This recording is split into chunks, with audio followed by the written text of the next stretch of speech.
प्रिय दोस्तों, परमेश्वर ने इस संसार के लिए एक निश्चित योजना बना रखा है। वो योजना ऐसी है जिसमें कि परमेश्वर सारी बातों को एक दिन सही और व्यवस्थित कर देगा। वो परमेश्वर का राज्य होगा। लेकिन दोस्तों, ये राज्य कब आएगा ये कोई नहीं जानता, परंतु हम ये जानते हैं और ये हमारा विश्वास है कि एक दिन वो परमेश्वर का राज्य होगा जिसमें सारी बातें व्यवस्थित, पवित्र और सब कुछ सही होगा। क्या आप जानना चाहते हैं कि ये राज्य कैसा है? कैसे आप और मैं इसमें भागीदार बन सकते हैं, इसके अंग बन सकते हैं? दोस्तों, ये भेद परमेश्वर ने वचन में प्रकट किया है और ये वचन हमें बताता और सिखाता है कि किस प्रकार से परमेश्वर का राज्य होगा और स्थापित होगा। दोस्तों, इन बातों को जानने समझने के लिए यदि आप चाहते हैं तो हमारे साथ इस अध्ययन में शामिल हो जाइए। हम आपको इसमें आमंत्रित करते हैं।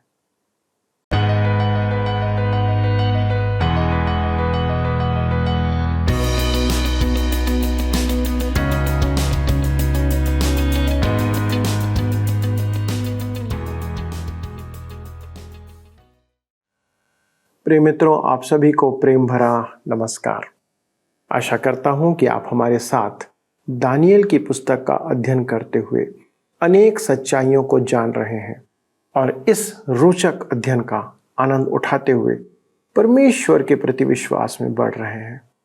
यह सत्यवचन बाइबल अध्ययन है और मैं आपका इस प्रसारण में स्वागत करता हूं। दोस्तों, दानियेल की पुस्तक में दी गई भविष्यवाणियों के द्वारा परमेश्वर ने संसार के राज्यों और अंत के बारे में खुलासा किया है। आज संसार का आम मनुष्य अपने विश्वास और भविष्य को लेकर चिंतित रहता है। हम नहीं जानते कि कल क्या होगा। हमारे भविष्य को और अपने बच्चों के भविष्य को लेकर हम विचार करते हैं, चिंतित रहते हैं। परमेश्वर भी यह जानता है कि हम बहुत चिंता करते हैं। इस कारण परमेश्वर ने संसार के लिए जो योजना बनाई है उसे वह संसार के लोगों पर प्रकट करना चाहता है। हम सब जानते हैं कि बाइबल परमेश्वर का वचन है जिसे परमेश्वर ने अपने दासों, भविष्यवक्ताओं के द्वारा अपनी आत्मा की प्रेरणा से लिखवाया है। बाइबल यह प्रकट करती है कि परमेश्वर के पास संसार के लिए एक निश्चित योजना है। हम इन बातों को पढ़ और समझकर अपने भविष्य को सुरक्षित कर सकते हैं।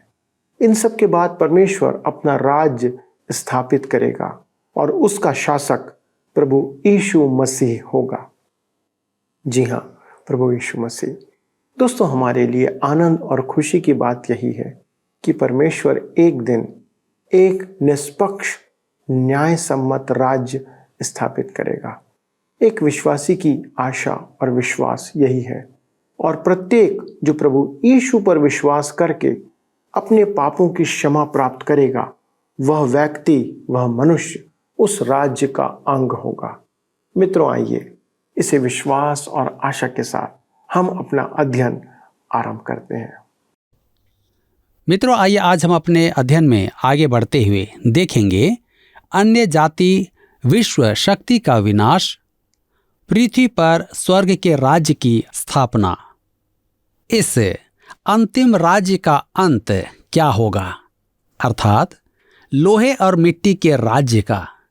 पांव की उंगलियों के द्वारा व्यक्त 10 राज्य। मेरे विचार में मिट्टी इन 10 राज्यों की जनता का प्रतीक है। लोहे का अर्थ है कि रोम अपने भावी समय में भी प्राचीन राज्य ही होगा। इसका अंत कैसे होगा? अध्याय 2 के इस उपसंहार में हमें इसका उत्तर मिलता है। हम देखेंगे राष्ट्रों का विनाश और परमेश्वर के राज्य का स्थापित होना। आइए हम पढ़ें दानियेल की पुस्तक 2 अध्याय उसके 44 और 45 पद। लिखा है, उन राजाओं के दिनों में स्वर्ग का परमेश्वर एक ऐसा राज्य उदय करेगा जो अनंत काल तक न टूटेगा और न वह किसी दूसरी जाति के हाथ में किया जाएगा, वरन वह उन सब राज्यों को चूर चूर करेगा और उनका अंत कर डालेगा और वह सदा स्थिर रहेगा। जैसा तूने देखा कि एक पत्थर किसी के हाथ के बिन खोदे पहाड़ में से उखड़ा और उसने लोहे, पीतल, मिट्टी, चांदी और सोने को चूर चूर किया, इसी रीति महान परमेश्वर ने राजा को बताया है कि इसके बाद क्या क्या होने वाला है। ना स्वप्न में और न उसके फल में कोई संदेह है।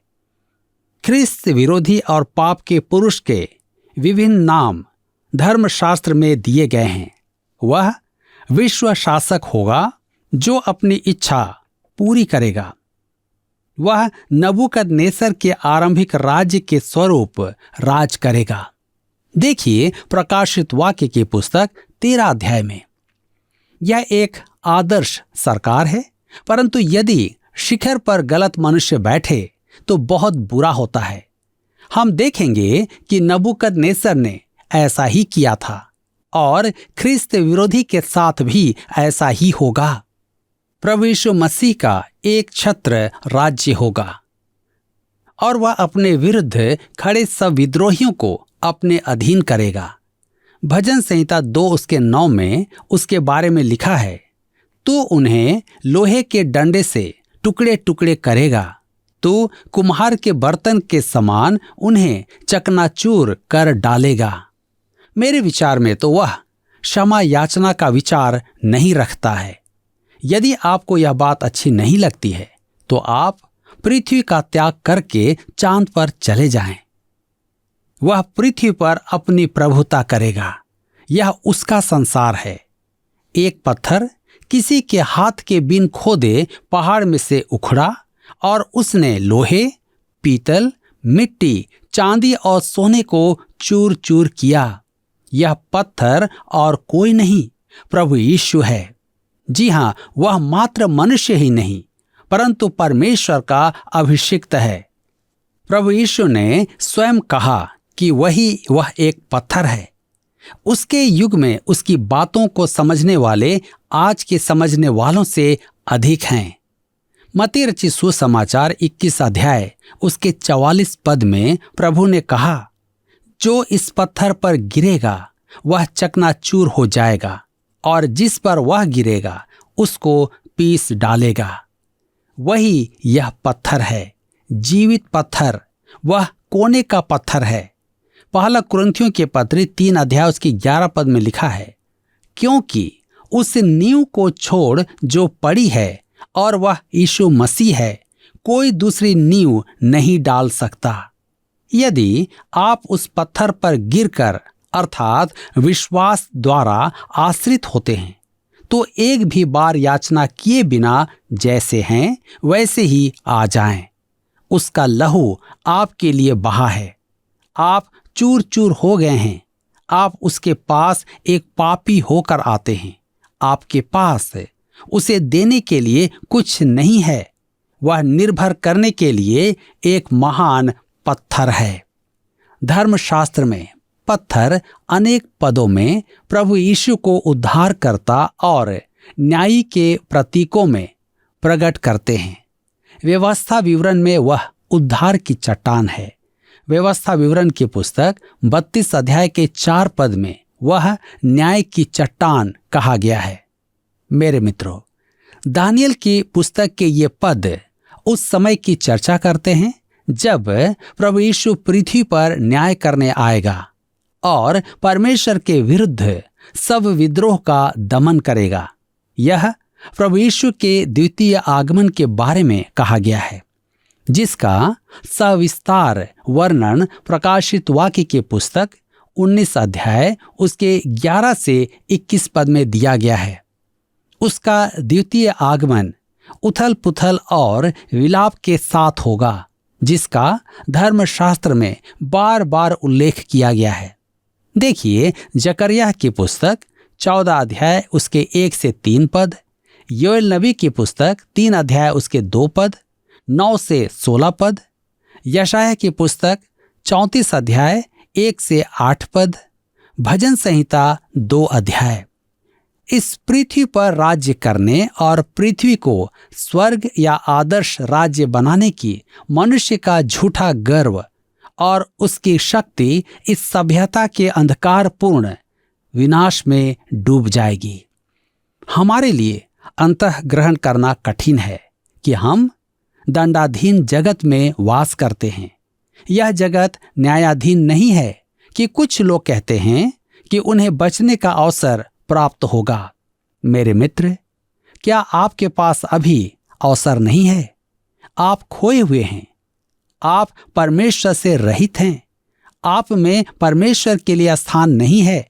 आपके मन में जो है वह केवल धर्म के नाम की एक छोटी सी अभिलाषा है। आप संडे स्कूल के पदक प्राप्त करना चाहते हैं। आप रविवारीय आराधना से चूकना नहीं चाहते हैं। परंतु मेरे मित्रों, आवश्यक तो यह है कि आप प्रभु यीशु को अपना उद्धारकर्ता स्वीकार करें। और निश्चय ही यह काम आसान नहीं है। उसे दंडवत करके उसकी प्रभुता स्वीकार करना आसान नहीं है। अतः होगा यह कि या तो आप उस पत्थर पर आ जाएं या वह पत्थर आप पर गिरे। मैं तो उस पर आना चाहूंगा। परमेश्वर मनुष्य के इस छोटे से दिन को यहां समाप्त कर देगा। परमेश्वर का राज्य सर्वोपरि होगा और 1000 वर्ष तक पृथ्वी प्रभु यीशु के अपने शासनाधीन परखी जाएगी। परमेश्वर के धर्मी राज्य पर पाप के अंतिम प्रहार के क्षणों के बाद प्रभु राज अनंत काल तक चलता रहेगा। हम इसे प्रकाशित वाक्य की पुस्तक 20 अध्याय में देख सकते हैं। आगे हम पढ़ते हैं। दानियल की पुस्तक 2 अध्याय उसके 46 और 47 पद में लिखा है, इतना सुनकर नबूकदनेस्सर राजा ने मुंह के बल गिरकर दानियल को दंडवत किया और आज्ञा दी कि उसको भेंट चढ़ाओ और उसके सामने सुगंध वस्तु जलाओ।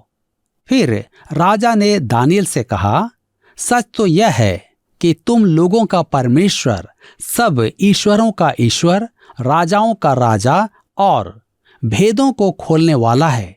इसीलिए तू यह भेद प्रकट करने पाया। मेरे मित्रों, दानियल के अर्थ बताने का नबूकदनेस्सर राजा पर ऐसा प्रभाव पड़ा कि उसने दानियल को मुंह के बल गिरकर दंडवत किया और आज्ञा दी कि उसकी उपासना की जाए। वह तो भौतिक वस्तुओं की उपासना से अधिक और कुछ नहीं जानता था, परंतु दानियल की उपासना करके वह जीवित परमेश्वर को श्रद्धा अर्पित करना चाहता था। स्वर्ग के परमेश्वर से यह उसका आरंभिक परिचय है। इस पुस्तक में आप इस मूर्ति पूजक राजा के मन में विश्वास को अंकुरित होते और विकसित होते देखते हैं। यह अन्य जातीय विश्वास के अंधकार को चीरेगा और परमेश्वर के ज्ञान के अद्भुत प्रकाश में प्रवेश करेगा।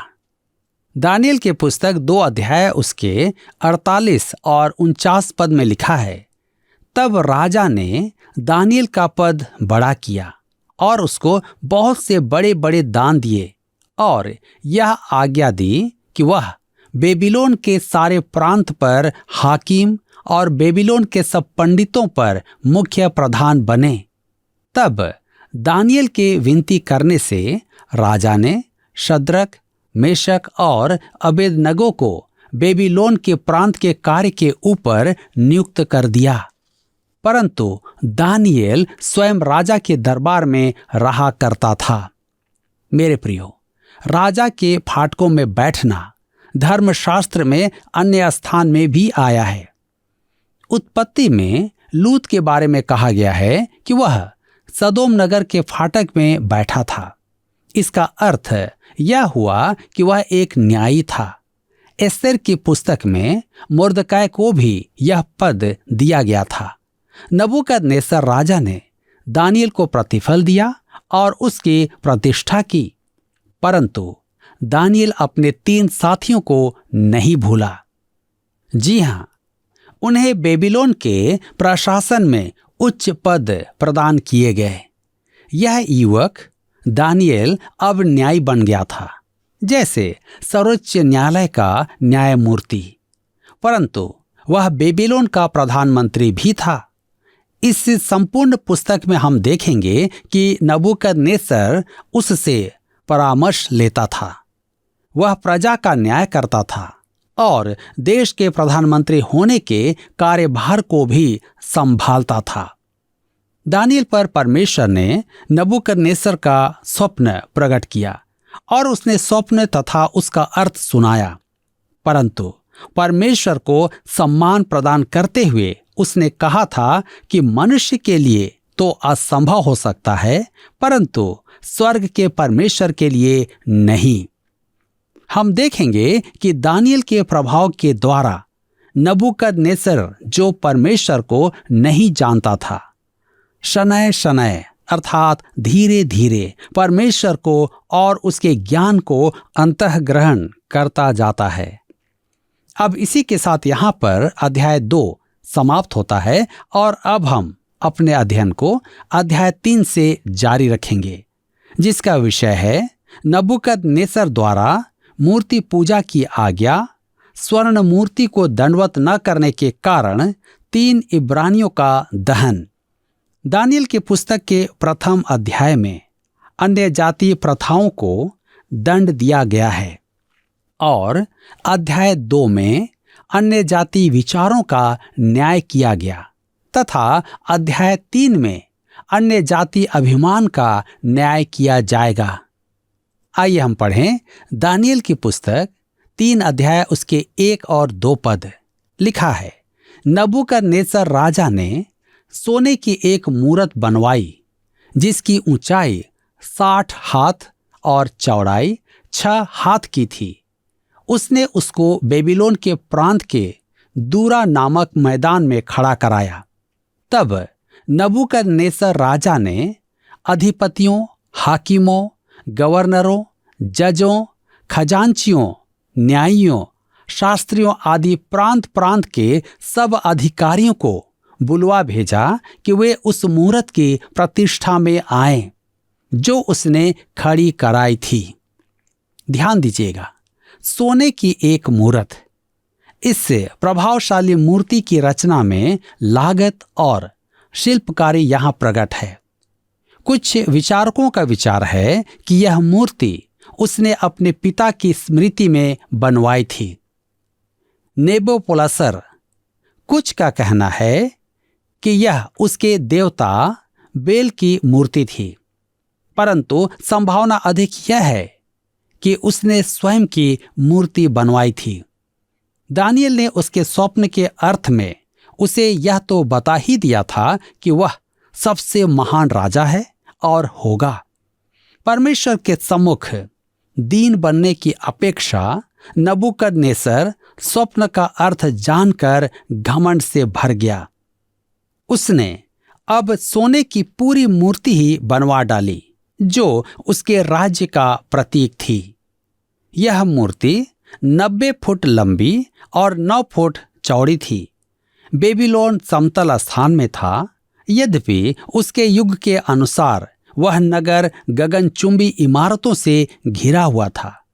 उस मूर्ति की ऊंचाई के कारण वह दूर ही से दिखाई देती थी। देश का समतल भूभाग असंख्य मनुष्यों के लिए पर्याप्त था कि उपस्थित होकर उस मूर्ति को तो क्या, पार्श्व में नबूकदनेस्सर की पूजा करें। उस मूर्ति के समर्पण अर्थात स्थापना दिवस पर सब सरकारी कर्मचारी और अगुवे वहां एकत्रित थे। वे सब उच्च अधिकारी थे और यह बहकावे का प्रथम चरण था। ये राजसी पदाधिकारी असंख्य थे। इस मूर्ति को बनाने के पीछे नबूकदनेस्सर के मन में क्या था? हम 3 बातें देखते हैं। पहला, स्वर्ग के परमेश्वर से विद्रोह। परमेश्वर ने उसे महान साम्राज्य दिया जिसके प्रति आभारी होने की अपेक्षा वह विद्रोह कर रहा था। दूसरा, उसका घमंड या उसका अपने आप को ईश्वर कहने का एक तरीका था। आगे चलकर हम देखेंगे कि रोम के राजाओं ने भी ऐसा ही किया। तीसरी बात है, वह अपने साम्राज्य में जातियां, भाषाएं और मनुष्य को परस्पर जोड़ना चाहता था कि उसका देश एक व्यापक राष्ट्र हो। दूसरे शब्दों में, वह एक वैश्विक धर्म की स्थापना करना चाहता था। यह बेबीलोन के गुम्मट निर्माण का ही एक रूप था। संपूर्ण संसार में एक ही धर्म की स्थापना। मेरे प्रियो, आज भी अनेक जन वैश्विक धर्म के निर्माण का प्रयास कर रहे हैं, जैसे वर्ल्ड काउंसिल ऑफ चर्चेस की कलीसियाएं। मेरे प्रियो, वे प्रभु यीशु को बाहर कर देंगे। यह प्रयास जीवित एवं सच्चे परमेश्वर की उपासना के निमित्त नहीं है। वे तो वास्तव में परमेश्वर विरोधी हैं। यह एक ऐसा अभियान है जो महाक्लेश पाप के मनुष्य की ओर अग्रसर है। जब सच्ची कलीसिया अर्थात विश्वासियों की देह तो पृथ्वी पर से उठा ली जाएगी, विश्वासियों में रंग भेद नहीं होगा, कलीसियाई वर्गों में भेद नहीं होगा। मसीह यीशु का प्रत्येक विश्वासी उठा लिया जाएगा। सब कलीसियाएं साथ जाएंगी। अब हम आगे देखते हैं स्वर्ण मूर्ति की स्थापना और समर्पण। दानियल 3 अध्याय उसके 3 पद में लिखा है, तब अधिपति, हाकिम, गवर्नर, जज, खजांची, न्यायी, शास्त्री आदि प्रांत प्रांत के सब अधिकारी नबूकदनेस्सर राजा की खड़ी कराई मूरत की प्रतिष्ठा के लिए इकट्ठा हुए और उस मूरत के सामने खड़े हुए। समर्पण का दिन आ चुका था। दानियल को छोड़ सब वहां थे। हम मानते हैं कि उसकी अनुपस्थिति का उचित एवं वैध कारण था। शायद वह सरकारी काम से बाहर गया हुआ था। उसका स्थान बेजोड़ था। वह विश्व शासक का परामर्शदाता था। मूर्ति अति प्रभावशाली दिख रही थी और देखने वालों पर उसका आकर्षण मंत्रमुग्धकारी था। मेरे मित्रों, यहाँ की स्थिति आप देख सकते हैं कि ये किस हालात में है। और ऐसे समय में लोग दानियल को ढूंढ रहे हैं। मित्रों, क्या आपने संसार में एक विश्वासी और परमेश्वर की आज्ञा पालन करने वाले का आदर और सम्मान देखा? दानियल, जो एक सामान्य मनुष्य था, जब उसने राजा नबूकदनेस्सर को परमेश्वर की सहायता से उसका स्वप्न और उसका अर्थ बता दिया, तो संसार का तत्कालीन विश्व शासक उसके पांवों पर गिरकर उसे प्रणाम करता है। दानियल को ऊंचा पद दिया जाता है, मान सम्मान दिया जाता है। दोस्तों, यह है परमेश्वर की आज्ञा पालन करने वाले विश्वासी का आदर। जब परमेश्वर हमारी ओर हो रहता है, तब हमें ऐसी ही प्रतिष्ठा मिलती है। पर आप ध्यान रखें मित्रों कि इस प्रतिष्ठा के योग्य हम नहीं हैं, केवल परमेश्वर ही इस प्रतिष्ठा के योग्य है। आज अनेक विश्वासी परमेश्वर के वचन को ना तो पढ़ते हैं, ना मनन करते हैं, ना विश्वास करते हैं और ना ही संसार पर वचन की बातों को प्रकट करते हैं। इस कारण उनका हाल बहुत बुरा है। दानियल हमारे लिए एक अद्भुत उदाहरण है जिससे हम शिक्षा ले सकते हैं। आपने देखा कि वह पत्थर जो किसी के खोदे बिना पहाड़ से उखड़ा और सब कुछ उसने चूर चूर कर दिया, वह प्रभु यीशु मसीह है, जो एक दिन अचानक ही इस संसार पर अपना राज्य स्थापित करने को आएगा। कोई उसे नहीं ला सकता। वह परमेश्वर की इच्छा और समय के अनुसार काम करेगा।